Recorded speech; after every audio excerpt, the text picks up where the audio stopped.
En el año 631 Xuanzang tenía 32 años, y después de superar todo tipo de dificultades llegó finalmente al monasterio de Nalanada. Los monjes organizaron una gran fiesta en su honor, en la cual finalmente pudo conocer a Silabhadra. Xuanzang lo saludó de la manera más humilde posible, tocando sus pies con la cabeza, ya que lo había admirado durante mucho tiempo. Silabhadra le preguntó: monje sabio, ¿de dónde vienes?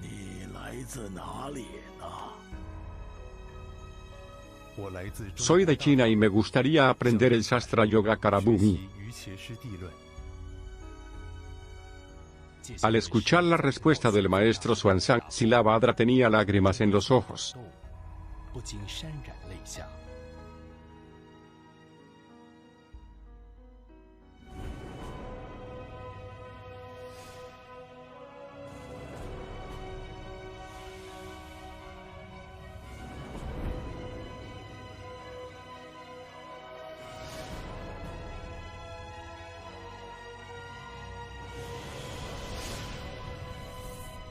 El camino de Xuanzang, una cultura budista milenaria. Episodio 4.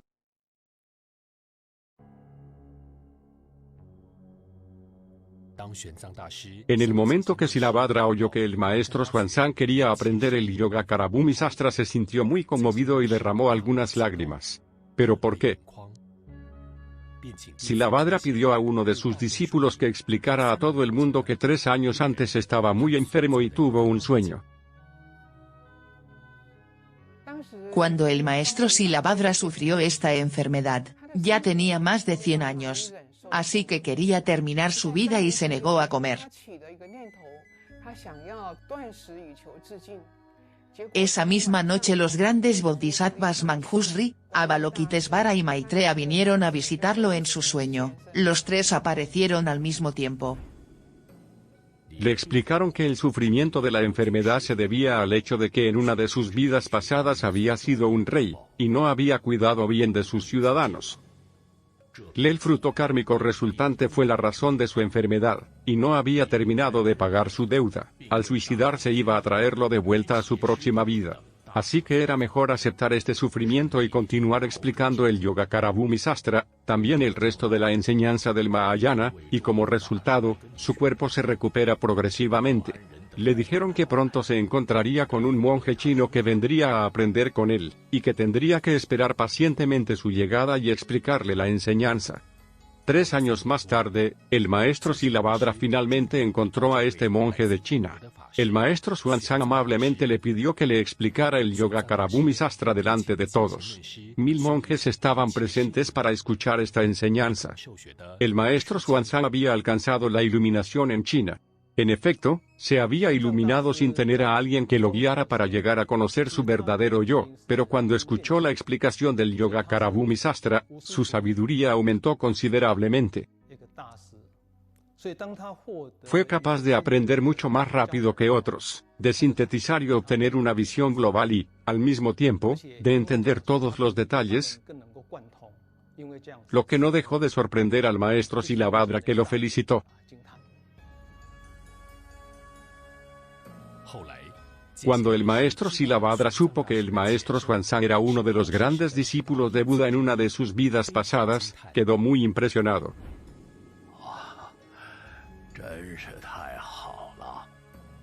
Es fabuloso. Nunca imaginé que me encontraría discutiendo esta maravillosa enseñanza cara a cara con alguien que nombran en los sutras.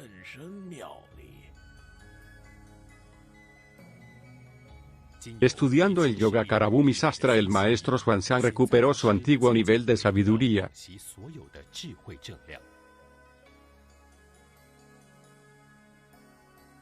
En ese momento en el monasterio de Nalanda había 10 grandes maestros que eran extremadamente famosos, y el maestro Xuanzang era uno de ellos.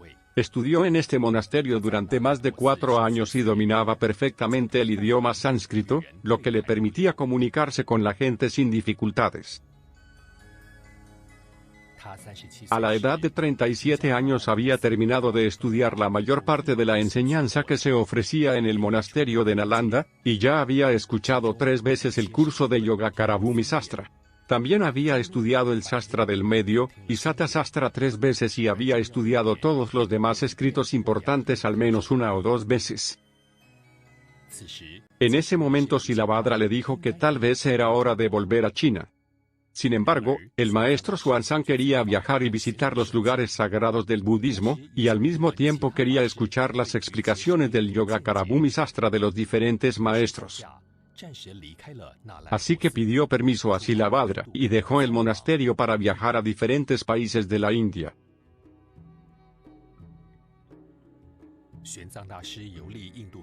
El maestro Xuanzang visitó varios países de la península india.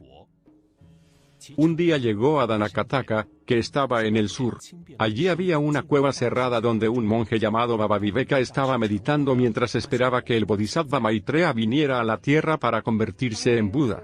De hecho, Babaviveka ha sido muy arrogante y no ha aceptado el punto de vista del Sastra del Bodhisattva Maitreya, que describió la enseñanza de la tercera rueda diciendo que todos los dharmas vienen del Tathagata-garbha, y que esta enseñanza de la tercera rueda era la enseñanza suprema.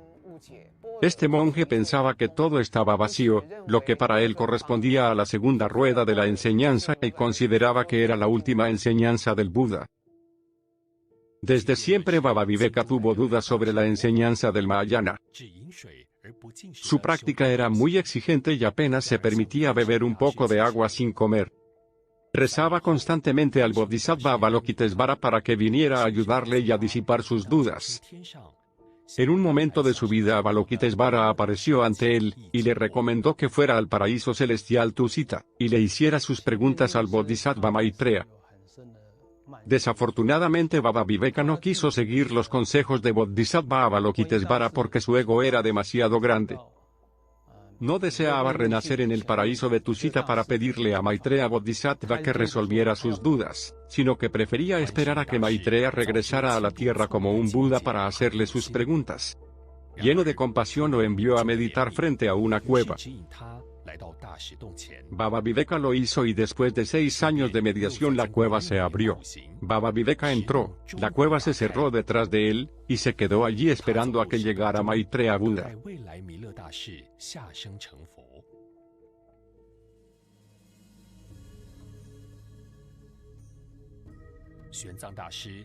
El maestro Xuanzang fue a un templo en la montaña, y rezó frente a la estatua de Avalokitesvara.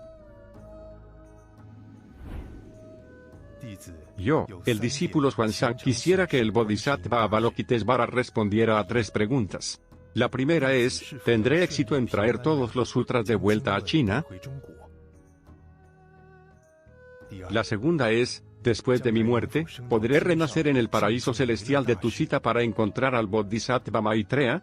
La tercera es, se dice en los sutras que hay personas que nunca pueden convertirse en Buda. Pero sin embargo todos poseen la naturaleza de Buda. Entonces, ¿no es posible que todos los que practican se conviertan en Buda algún día? Después de su oración el maestro Xuanzang lanzó 3 coronas de flores que cayeron en ambos brazos y en el cuello de la estatua. Esto significaba que Avalokitesvara había dado 3 respuestas porque cada corona correspondía a una respuesta.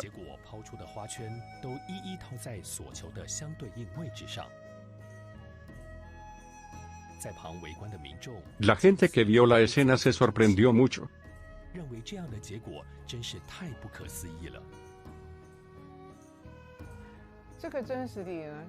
La verdad es que todo el mundo tiene esta famosa naturaleza de Buda. Incluso una persona que ha cometido muy malas acciones y no tiene más semillas positivas, todavía tiene la oportunidad de cambiar más adelante. Incluso aunque sea mucho más tarde, esta persona puede tener la oportunidad de aprender el budismo, y así disminuir sus malos hábitos para ser menos molestos. Entonces él o ella tendrá la oportunidad de tomar el camino de la práctica para convertirse en Buda un día. El maestro Xuanzang viajó por los 5 países de la península india y escuchó que en el sur, en la isla de Sinhala, había algunos maestros que podían explicar el Yogacara Bhumi Sastra. Sin embargo, estos maestros ya no estaban allí porque se habían refugiado en algún lugar de la península india. Xuanzang sabía que las enseñanzas de todos estos maestros correspondían a lo que Silabhadra estaba explicando.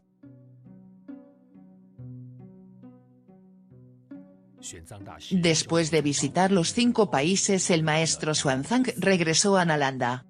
Luego se enteró de que un practicante laico, Visuddhasima, capaz de explicar la enseñanza y se reunió con él para discutir el budismo, se reunió con él.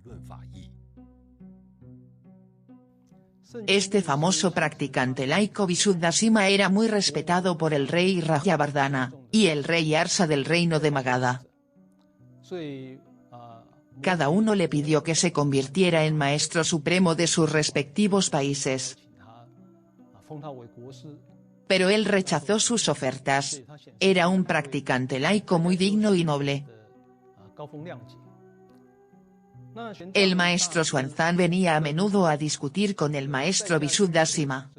Esto demuestra que el maestro Xuanzang era muy curioso, y quería perseverar en la enseñanza, y que no le interesaba la apariencia, y no respetaba menos a los laicos que a los monjes. Esto prueba que la sabiduría de una persona no depende de si es un monje o no. Mientras el maestro Xuanzang discutía con Visuddhasima, también expresó su comprensión del Yogacara Bhumi Sastra y regresó al monasterio de Nalanda. El maestro Silabhadra le pidió amablemente que diera conferencias sobre el Mahayana Sangraha Sastra, y también que explicara cómo discernir las diferentes conciencias, Weis y Hueselun. Sin embargo, un practicante que también enseñaba budismo Mahayana en Nalanda, y que se llamaba Simarasmi, criticó abiertamente el Yogacara Bhumi Sastra. El monje Simarasmi no entendía el verdadero significado de Madhyamika Sastra, y Sata Sastra, y no entendía que la naturaleza del verdadero yo estaba vacía. Pero el verdadero yo no estaba vacío, y era capaz de crear todos los fenómenos. Creía que la sexta conciencia, la conciencia mental, era la conciencia fundamental, que era durable, que no nacía y no moría. Sobre todo pensaba que la segunda rueda de la enseñanza era superior a la tercera. Por lo tanto, criticó abiertamente al Yogacara Bhumi Sastra. El maestro Xuanzang fue a hablar con Simarasmi, pero Simarasmi no quiso cambiar sus creencias. Así que Xuanzang no tuvo más remedio, y escribió 3000 versos para rechazar su discurso. El título de estos 3000 versos era Tratado para reconciliar diferentes doctrinas, Usongin. Este libro pretendía aclarar el significado del vacío, y de lo existente para que la gente pudiera entenderlo realmente. En efecto, el discurso erróneo de que todo está vacío o que no hay un yo eterno, no existía antes. El monje Simarasmi, al igual que Baba Viveka, tuvieron un malentendido, y pensaron que el camino del medio era la conciencia mental, pero en realidad el camino del medio se está alejando de ambos lados. Se aleja del nacimiento y la destrucción porque hay una octava conciencia que no nace y no muere.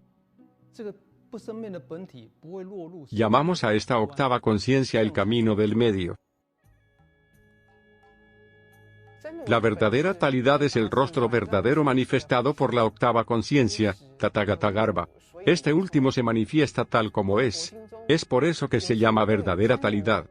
En la segunda rueda de las enseñanzas de Buda se explica bien que esta talidad es la causa principal de todos los fenómenos. En la tercera rueda de las enseñanzas de Buda se describe la octava conciencia, Tathagata-garbha, que es capaz de crear todos los fenómenos. En el Madhyamika Sastra y en el Sata Sastra se explican que la segunda y la tercera rueda de la enseñanza hablan ambas del verdadero yo, del Tathagata-garbha. Por otro lado, la enseñanza de la tercera rueda es más profunda. El maestro Nagarjuna y el maestro Aryadeva eran maestros iluminados y comprendieron naturalmente que la octava conciencia, Tathagata-garbha, era capaz de crear todos los fenómenos, y que su verdadera naturaleza había salido del ciclo de la reencarnación y era el origen de todo. Así que en Madhyamika Sastra y Sata Sastra se explican las 8 conciencias. Las personas que no creen en la doctrina de las 8 conciencias, no tratarán de entender lo que es la octava conciencia. Por lo tanto, no podrán comprender y observar el Tathagata-garbha, que es el camino del medio, que no nace y no muere, y que está bien descrito en el Madhyamika Sastra. Por lo tanto, su discurso estará en uno u otro extremo, el eterno o el nihilismo. Un maestro de Madhyamaka que tiene un mal entendimiento nunca creerá en la octava conciencia, y que es perfecta y capaz de crear todos los fenómenos. En este caso nunca entenderá el camino del medio porque no conoce la esencia del verdadero corazón. Como resultado, todo lo que habrá observado será solo una ilusión porque cada momento es transitorio.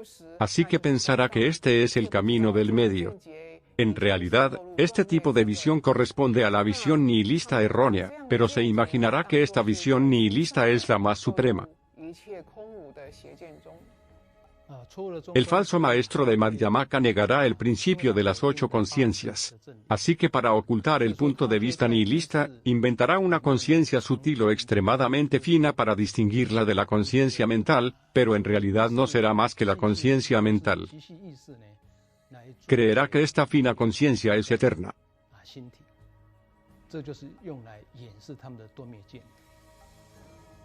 Buddhapalita, Bhavavideka y Candrakirti, todos estos falsos maestros creían que los seres sintientes tenían solo 6 conciencias, y pensaban que todos los dharmas estaban vacíos. No creían en la existencia del verdadero yo, consideraban sus propias ideas erróneas como la enseñanza más suprema. Además, negaron el verdadero yo explicado en la segunda rueda de la enseñanza, descrito por el Buda Sakyamuni en los sutras de Prajnaparamita. Muchos falsos maestros de Madhyamaka malinterpretaron la tercera rueda de las enseñanzas de Buda, y usaron la frase su naturaleza no existe para negar la existencia de la naturaleza de la octava conciencia. No entendieron que una persona que había alcanzado la iluminación podía observar el verdadero yo, y entender que su naturaleza no podía ser obtenida. Que esta persona ya no estaba apegada a la existencia del verdadero yo, porque este apego le habría impedido progresar. Por eso decimos que no hay naturaleza, y por eso decimos al mismo tiempo que su naturaleza realmente existe y nunca cambia. Un falso maestro de Madhyamaka negará la existencia de Tathagata-garbha o incluirá la séptima y octava conciencia en la sexta conciencia. Todo esto solo le servirá para refutar las enseñanzas de Buda y el principio de las 8 conciencias. Todas estas visiones erróneas llevaron a la creación de la escuela de Prasanghika Madhyamaka y la escuela de Svatantrika Madhyamaka. Estas están fuertemente relacionadas con la conciencia mental que es impermanente. Bhavavideka es un maestro de Svatantrika Madhyamaka, y Buddhapalita es un maestro de Prasanghika Madhyamaka. Estas dos escuelas solo reconocieron la existencia de 6 conciencias, y por esta razón criticaron el Yogacara Bhumi Sastra.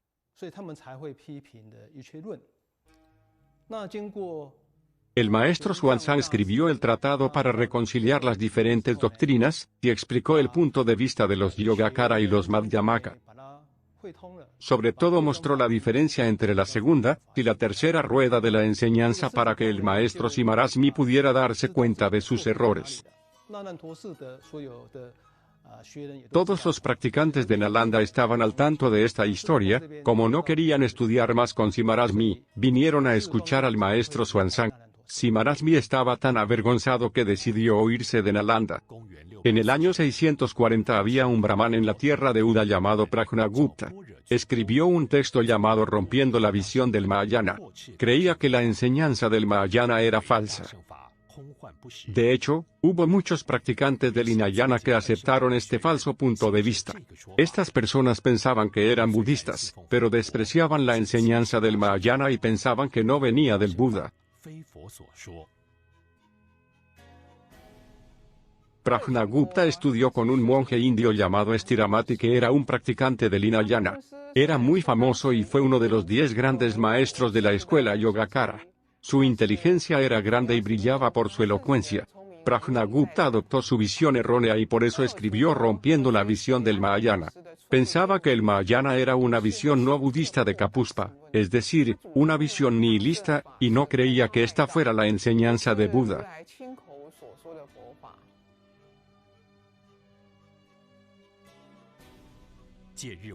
El rey Arsa era el rey supremo de los 5 reinos de la India y practicaba sinceramente el Mahayana. Cuando oyó que en Uda había un practicante del Hinayana que había escrito un texto contra el Mahayana, que sus discípulos se burlaban del Mahayana, se enfadó.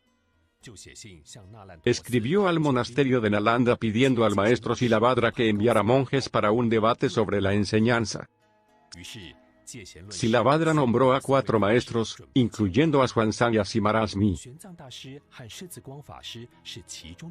Este último aún no había salido aún del monasterio. En ese momento en el monasterio de Nalanda había muchos maestros y Simarasmi era uno de ellos. Siguió la corriente de Baba Viveka. Esto prueba que ya en ese momento en Nalanda ya tenía visiones erróneas.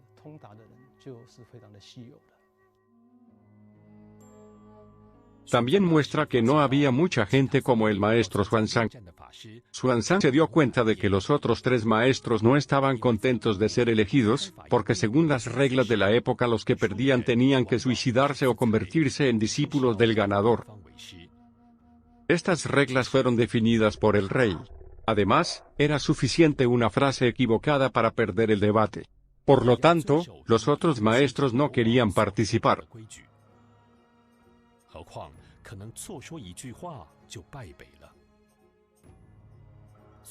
Así que el maestro Xuanzang les dijo: conozco todos los sutras y sastras del Hinayana perfectamente bien. Y sé muy bien que la enseñanza del Hinayana nunca puede igualar o superar al Mahayana. Así que quiero hablar primero y estoy seguro de que puedo ganar contra cualquiera.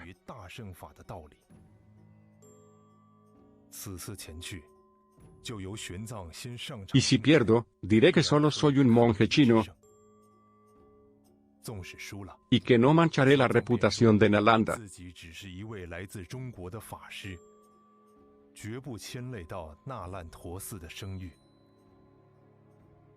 Todo el mundo estaba de acuerdo con esta propuesta. Pensaron que era la mejor manera de proceder. Pero mientras tanto el rey Arsa decidió posponer el debate.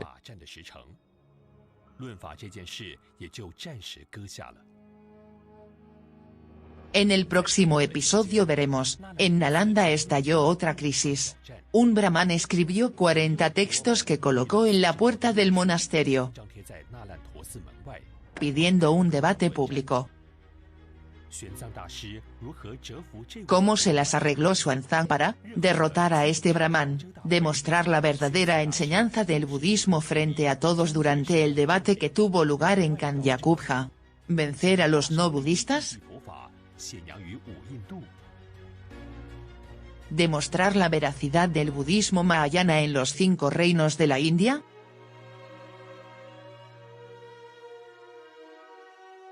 Conoció a Silabhadra en Nalanda y la luz de la sabiduría brilló de nuevo gracias a un verdadero santo. Fue el único que entendió el verdadero significado del Sastra Yogacarabhumi, y presentó la incomparable doctrina durante su visita a Visuddhasima. Prasanjika y Svatantrika no entendieron el verdadero significado de las palabras del Buda. En sus escritos mostró el maravilloso significado de la enseñanza, y que la suprema teoría de las 8 conciencias era, en efecto, la palabra de Buda. Restablece el verdadero primer sentido para mostrar la verdad suprema del Tathagata-garbha. El alaya vijnana es la base de la enseñanza del Mahayana, la teoría del verdadero ser es la verdad del pasado y del presente.